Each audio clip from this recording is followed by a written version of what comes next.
ఖమ్మం జిల్లాలో దన్సులాపురం వరద బాధిత ప్రాంతాన్ని కేంద్ర మంత్రి కిషన్ రెడ్డి పరిశీలించారు. రెవెన్యూ శాఖ మంత్రి పొంగులేటి శ్రీనివాసరెడ్డితో కలిసి వరద బాధితులను పరామర్శించారు.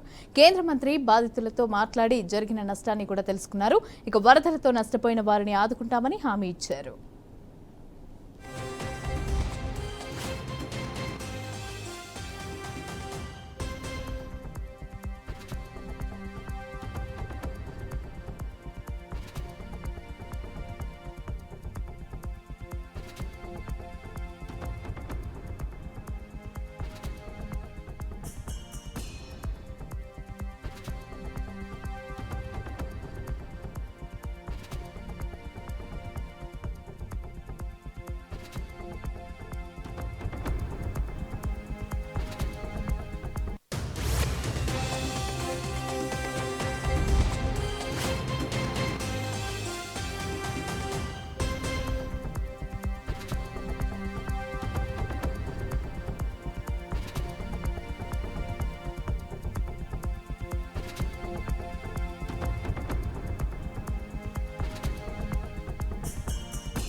రైట్గా ఖమ్మం జిల్లాలో దన్సులాపురం వరద బాధిత ప్రాంతాన్ని అయితే కేంద్ర మంత్రి కిషన్ రెడ్డి పరిశీలించారు. ఇక రెవెన్యూ శాఖ మంత్రి పొంగులేటి శ్రీనివాసరెడ్డి కూడా ఈ వరద బాధితులను అయితే పరామర్శించారు. ఇక ఇదే అంశానికి సంబంధించి పూర్తి డీటెయిల్స్ మా ప్రతినిధి శ్రీధర్ అందిస్తారు.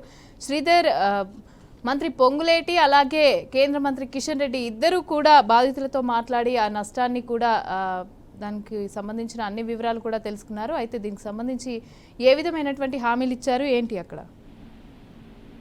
మమతా కేంద్ర మంత్రి కిషన్ రెడ్డి మరియు ఎంపీలు చేవెళ్ల ఎంపీ, మల్కాజిగిరి ఎంపీ కొండా విశ్వేశ్వర రెడ్డి, ఈటెల రాజేందర్, వీళ్లతో పాటు రాష్ట్ర రెవెన్యూ శాఖ మంత్రి పొంగులేటి శ్రీనివాసరెడ్డి కూడా వీళ్ళందరూ కూడా ఖమ్మంకు సంబంధించినటువంటి వరద బాధిత ప్రాంతం దన్సులాపురం కాలనీ, అగ్రహారం కాలనీ ఈ యొక్క ప్రాంతాలని పరిశీలించడం జరిగింది. వాస్తవంగా ఈ కాలనీ మొత్తం కూడా గత 3 రోజుల నుండి టోటల్ కూడా మునిగిపోయిందని చెప్పుకోవచ్చు. ఇక్కడ సహాయ సహకారాలు కూడా అందించలేదని చెప్పి కొద్దిగా అపవాదు కూడా ఉంది. అయితే ఈ రోజు ఇక్కడికి వీళ్ళు స్పెషల్ గా వచ్చి ప్రతి ఒక్క డోర్ టు డోర్ ప్రతి ఒక్క ఇంటికి వెళ్లి ప్రతి ఒక్క మహిళను కూడా అడగడం జరిగింది. ఎటువంటి సహాయం చేస్తున్నారు ఏంటనే విషయాలు మొత్తం కూడా తెలుసుకున్నారు. కాకపోతే కొన్ని చోట్ల అంటే 2-3 చోట్ల కొద్దిగా మహిళలు అయితే మాకు ఏం సహాయం అందలేదని చెప్పి అనేటువంటి పరిస్థితిలో పొంగులేటి శ్రీనివాసరెడ్డి కలగజేసుకుని వాళ్ళని సముదాయించి అమ్మ అన్ని మీకు సహాయం అందుతుందని చెప్పి చెప్పడం జరిగింది. ఏదేమైనా కానీ ఇప్పుడు ప్రజెంట్ గా అంటే పార్టీ పరంగా కావచ్చు, కేంద్ర ప్రభుత్వం పరంగా కావచ్చు, అన్ని రకాలుగా మేము ఆదుకుంటామని చెప్పి కిషన్ రెడ్డి చెప్పడం జరిగింది. ఎందుకంటే ఇక్కడ మేము చూసిన తర్వాత ఇల్లు మొత్తం కూడా కోల్పోయారు. దాంతో పాటు ఇంట్లో ఉన్నటువంటి నిత్యావసర వస్తువులతో పాటు కిందపాటి వండుకునే తినేటువంటి బోళ్లు అంటే గిన్నెలు కూడా మొత్తం కూడా సర్వస్వం కోల్పోయారు. కాబట్టి ముందు ఫస్ట్ అర్జెంట్ గా తక్షణం వాటికి అందించాలని చెప్పారు. అదే కాకుండా రాష్ట్ర ప్రభుత్వం కావచ్చు, స్వచ్ఛంద సంస్థలు కావచ్చు, ఇంకా కొద్దిగా ముందుకు వచ్చి సేవ చేయవలసిన అవసరం ఉంది. ఎందుకంటే ఇది కేంద్ర ప్రభుత్వం, రాష్ట్ర ప్రభుత్వం చేసేది కాదు. ఈ యొక్క భారీ నష్టాన్ని తగ్గించాలంటే స్వచ్ఛంద సంస్థలు కావచ్చు, దాతలు, పారిశ్రామికవేత్తలు అందరూ కూడా ముందుకు రావాలని చెప్పి చెప్పడం జరిగింది.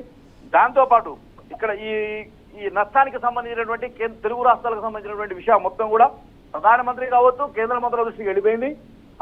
మేము ఆల్రెడీ ఇక్కడ ముఖ్యమంత్రితో కావచ్చు, వ్యవసాయ శాఖ మంత్రితో కావచ్చు వీళ్ళతో మాట్లాడడం జరిగింది. మీ యొక్క అంచనా వేయండి, అంచనా ప్రకారం మేము కూడా కేంద్ర పరిశీలకులను పంపిస్తాం. ఆ తర్వాత నిధులు ఎంతైతే మనకు రావాలో అంతకంటే ఎక్కువ రావడానికి మేము ప్రయత్నం చేస్తామని చెప్పి చెప్పడం జరిగింది. తర్వాత ముఖ్యంగా ఆల్రెడీ మన దగ్గర ఇక్కడ ఎస్డిఎఫ్ నిధులన్నీ ఉంటాయి. ప్రతి రాష్ట్ర ప్రభుత్వం దగ్గర కూడా మేము ఇటువంటి విపత్తు సమయంలో దానికి సంబంధించినవి కూడా వాడుకొని ముందు కావాల్సినటువంటి నిత్యావసర వస్తువులు వారి యొక్క సమస్యలు మొత్తం కూడా తీర్చడానికి రాష్ట్ర ప్రభుత్వం ముందుకు రావాలని చెప్పి చెప్పడం జరిగింది. ఈ యొక్క ఎస్డిఎఫ్ నిధులు కూడా 75% కేంద్ర ప్రభుత్వం ఉంటుంది, 25% రాష్ట్ర ప్రభుత్వం ఉంటుందని చెప్పి భరించాలి. వీటిని దృష్టిలో పెట్టుకుని తొందరగా వీళ్ళ కనుక సహాయం చేస్తే నిధులు ఎక్కువగా వస్తాయి. త్వరలో అంటే ఇంకొద్దిగా ఇప్పుడు ప్రజెంట్ గా వర్షం వస్తుంది, వరదలు మళ్ళీ పెరిగేటువంటి అవకాశం ఉంది. కాబట్టి మరికొన్ని రోజుల్లో కేంద్ర ప్రభుత్వంకు సంబంధించిన పరిశీలక బృందం వస్తుంది నష్ట నివారణ, నష్టం అంచనా వేయడం కోసం. అది వచ్చిన తర్వాత అన్ని రకాలు కూడా ఆదుకుంటామని చెప్పడం జరిగింది. అంతేకాదు ముఖ్యంగా ఈ యొక్క రాష్ట్ర ప్రభుత్వం కావచ్చు, కేంద్ర ప్రభుత్వం కావచ్చు, వీళ్ళు కావచ్చు, వాస్తవంగా ఉన్నటువంటి ఎవరైతే నష్టపోయారో వాళ్ళందరికీ కూడా పూర్తి స్థాయిలో మళ్ళీ అంటే సాధారణ స్థితికి తీసుకురావడానికి కృషి చేయాలని చెప్పడం జరిగింది. అయితే కొంత అక్కడ ఉన్న వాళ్ళు కానీ మిగిలిన వాళ్ళు తెలుగు రాష్ట్రాల్లో పక్కనే ఉన్నా కానీ ఇటు ఆంధ్రాకు ఇటు తెలంగాణకు ఈ యొక్క సహాయం విషయంలో కేంద్ర సహాయం విషయంలో పూర్తిగా సహకరించలేదని చెప్పి అడిగినప్పుడు ఏం లేదు, కేంద్రం దృష్టిలో అందరూ కూడా సమానమే. ఎక్కడైతే ఆంధ్రప్రదేశ్ లో విజయవాడ అయితే ఎలా అయిందో దీన్ని కూడా ఆ స్థాయిలోనే ఈ యొక్క ఖమ్మం జిల్లాకు కూడా నష్టం జరిగిందని చెప్పి మేము అంచనా వేస్తున్నాం. కాకపోతే కేంద్రం నుండి నిధులు రావాలంటే కొన్ని నియమ నిబంధనలు ఉంటాయి. ఆ నిబంధనలకు లోబడి వచ్చేటువంటి రిపోర్టులు దృష్టిలో పెట్టుకుని పూర్తి స్థాయిలో నిధులు తీసుకురావడానికి కృషి చేస్తామని చెప్పడం జరిగింది.